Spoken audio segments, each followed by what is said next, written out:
Assalamualaikum warahmatullahi wabarakatuh. Selamat siang. Waalaikumsalam. Selamat siang Pak. Yang Pak. Berjumpa lagi dengan saya. Kalau minggu kemarin itu apa sih namanya orang ospek ya? Ini dalam sejarah ospeknya aneh. Ospeknya tuh 3 hari ya. Jam pagi jam 7 sampai jam 12 3 hari. Kalau saya sih idenya karena mereka kuliahnya juga online ya. Jadi ya udah ospeknya direkap aja tahun depan. Ya, kalau ospek online itu sangat tidak menarik. Oke, udah ya. Oke, ini materi kita pertemuan kelima ini 5 ya, activity diagram. Mungkin buat kalian sudah nggak asing lagi ya activity diagram ini.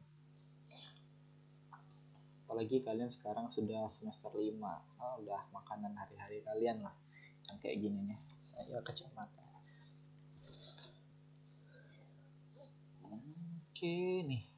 Kalau secara harfiahnya kita baca dari sumber yang sudah disiapkan, activity diagram itu adalah teknik untuk menggambarkan logika prosedural proses bisnis dan jalur kerja. Nah, diagram aktivitas ini berfokus pada aktivitas-aktivitas yang terjadi yang terkait dalam suatu proses tunggal ataupun banyak. Ini nggak mesti tunggal, bisa banyak ya. Nah, kalau kita buat diagram ya, pasti suatu diagram itu merepresentasikan gambar dan bentuknya. Misal, kalau ada activity diagram ini, start point-nya atau awal kegiatannya itu selalu diawali dengan lingkaran hitam, nggak ada apa-apa, pokoknya hitam aja semuanya. Nah, terus kalau untuk kegiatannya atau aktivitasnya disimbolkan dengan oval horizontal ya, oval kayak seperti di layar ini. Nah, kalau pencabangan decision ini itu gambarnya belah ketupat, tapi belah ketupat horizontal, bukan yang itu apa vertikal. Nah, kalau pencabangan atau decision ini salah ya tulisannya, DC bukan DC, decisioners. Nah, kalau pencabangan ini dipakai ketika kita mengalami lebih dari suatu keputusan. Misalkan kayak gini, kalian datang ke ruangan, bayarnya kan ada dua. Nanti kalian mau ke banknya langsung atau transfer, nah itu kan ada cabangnya. Nah, itu pakai decision. Atau kalau kegiatan yang mengharuskan kita, jawabannya ada dua. Sebelah kanan untuk ya, sebelah kiri untuk tidak. Nanti arahnya kemana? Kita lihat ada contohnya. Keempat ini ada namanya penggabungan fog. Ini gambarnya nggak jelas ya. Fog itu apa ya? Nah, untung ada garpu nih, kayak gini fog, garpu ya. Jadi ibaratnya itu ada garis kayak gini ya, garis lurus ini. Tapi di atasnya tuh ada satu kegiatan, dua kegiatan, tiga kegiatan, empat kegiatan. Tuh. Kalau ini ada lingkaran, tapi di luarnya ada lingkaran lagi seperti di gambar itu endpoint. Nah, kalau semua kegiatan sudah selesai, jangan lupa diakhiri oleh endpoint. Oh iya, dalam satu kegiatan boleh kita menggunakan lebih dari satu endpoint. Misalkan kalian males narik garisnya kan, misalkan dari si kegiatan males nariknya ke satu endpoint kan, ya udah buat aja satu di bawahnya itu nggak apa-apa. Tapi setiap kegiatan atau diagram aktivitas yang kalian buat itu hanya boleh satu start point, nggak boleh lebih dari satu. Nah, bagusnya dan sangat disarankan kalau start point itu diawali dari pojok kiri atas. Kemudian ada yang namanya partisi swim lane. Nah, swim lane ini kalau kita nggak tahu ya di tempat kalian ya, kalau di Kacang Pedang, swim lane itu kan area renang ya artinya. Jadi kalau area renangnya udah ada, kalau kalian berenangnya melewati garis yang sudah dibatasi, itu kalian akan didis. Nggak boleh lagi bermain. Nah, sama seperti pada kasus diagram aktivitas ini. Swim lane itu digunakan hanya untuk menjelaskan kegiatan atau aktivitas apa saja yang dilakukan oleh satu bagian tersebut. Misalkan swim lane atasnya kan bagian formasi kan, dipisah swim lane-nya tuh udah bagian formasi. Nah, sebenarnya banyak yang saya ketemui keliru gitu kan, mulai dari kakak tingkat, senior, atau kolega-kolega dosen saya. Nah, dijelaskan kan di sini tuh jelas, swim lane ini digunakan untuk memisahkan satu kegiatan dengan kegiatan lainnya, sehingga yang bertanggung jawab terhadap aktivitas tersebut dapat diketahui dan dapat diperbaiki.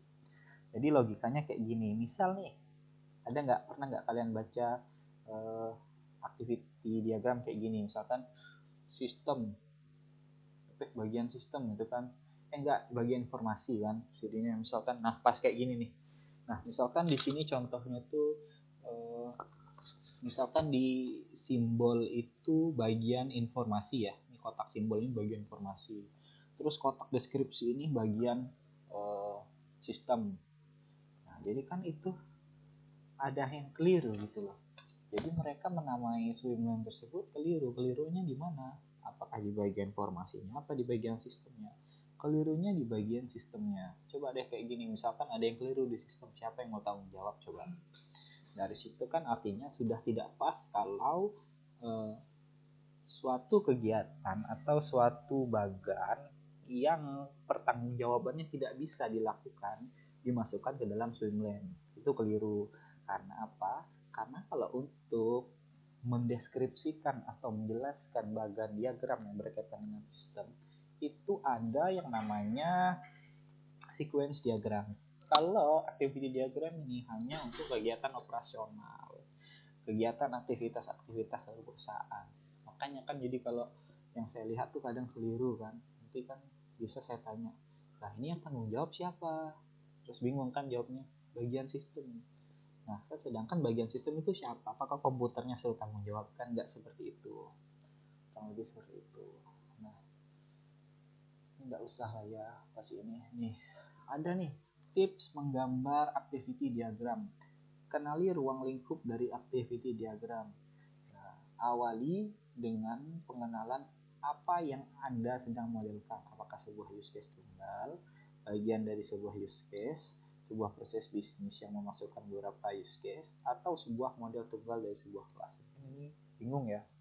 Kalau baca yang kayak gini sih kalian bingung, saya juga bingung. Nah, kalau untuk tips menggambar activity diagram tuh, pertama tuh kalian harus kenali ruang lingkupnya. Artinya organisasi atau kegiatan operasional yang berlaku pada suatu perusahaan atau ruang lingkup itu kalian harus pahami dulu itu seperti apa dan bagaimana. Nah, habis dari itu baru kalian bisa menganalisa, oh kegiatan ini mulai dari sini. Sebagai contoh, kalau di kampus kita kan kegiatan pendaftaran mahasiswa baru, itu pasti kan nanti diawali dengan mahasiswa baru datang sebagai informasi kan, berarti itu terjadi dua interaksi dari dari mahasiswa baru sama bagian informasi. Mahasiswa baru mungkin minta formulir, nanti kan digambarkan di activity diagramnya, terus bagian informasi serahkan formulir, terus mahasiswa baru isi data formulir, seperti itulah. Yang kedua, tambahkan titik awal dan titik akhir. Nah, ini sudah praktek menggambarkannya ya. Saya nggak betul ya, rasional terus saya nggak ada sih sekarang. Nantilah pertemuan berikutnya insya Allah nanti saya install rasional terusnya, jadi kita bisa praktek. Tambahkan aktivitas ya, semua juga gitu. Nah ini nggak udah ya contoh yang gampang ya, mana sih? Nah kayak gini. Nah, ini kan contohnya tapi kurang lengkap ya, apa? Ini kan contohnya menyamping. Menyamping artinya activity diagram ini adalah activity diagram yang zaman dahulu, di mana dia tidak memasukkan swim lane yang sudah ada. Sedangkan di sumbernya tadi kan udah jelas ya, kalau activity diagram itu harus ada swim lane-nya. Agar apa? Agar kegiatannya itu teratur. Yang tanggung jawab siapa nanti, bagian ini apa bagian ini gitu. Ini kurang. Jadi boleh saja pakai seperti ini, tapi saya tidak menyarankannya. Nah, kurang lebih activity diagram yang simple itu kayak gini dia. Pertama tuh ada start point-nya. Start point-nya tuh diawali dengan hitam, bulat. Kemudian diikuti dengan aktivitas. Aktivitas nih receive order request. Nah, tanda panahnya ke situ. Tanda panahnya putus-putus apa enggak? Tidak putus-putus.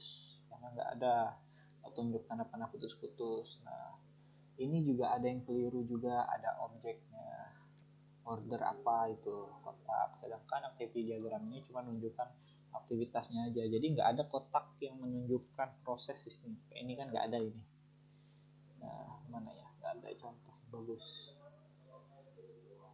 Nah, kayak gini. Nah, ini satu contoh partisi swimlane atau entitas dalam terstruktur. Nah, misalnya kayak gini, mahasiswa ini kan, kalau mahasiswa itu diminta buat activity diagram itu ada beberapa tipe.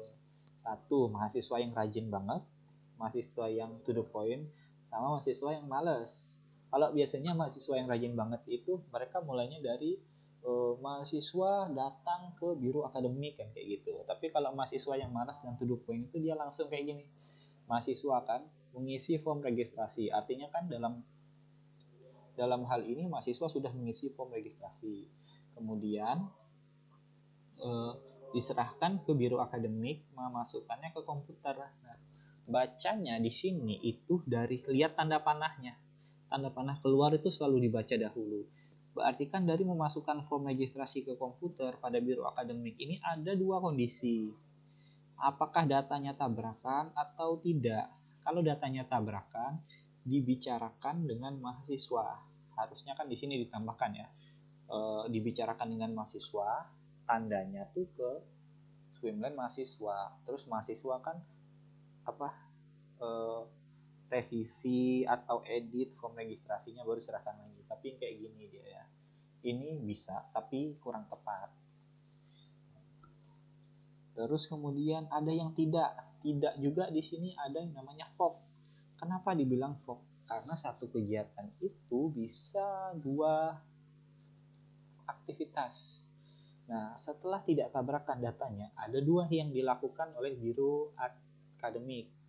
Pertama, dia akan mencetak absensi untuk mahasiswa tersebut. Yang kedua, dia akan mencetak form mata kuliah dan jadwal. Kemudian kedua kegiatan itu disatukan kembali. Ini namanya join. Baru diakhiri dengan satu endpoint. Kalau kemarin-kemarin ada yang tanya, apa nggak boleh dibuat satu-satu endpointnya?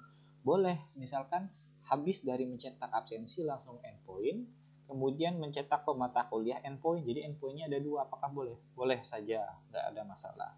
Karena endpoint itu bisa lebih dari satu, dan maksimalnya nggak ada. Tapi kalau start point itu wajib satu, nggak boleh lebih dari satu. Ini gampang. Selesai, sudah materi kita cuman kayak gini. Bentar ya, saya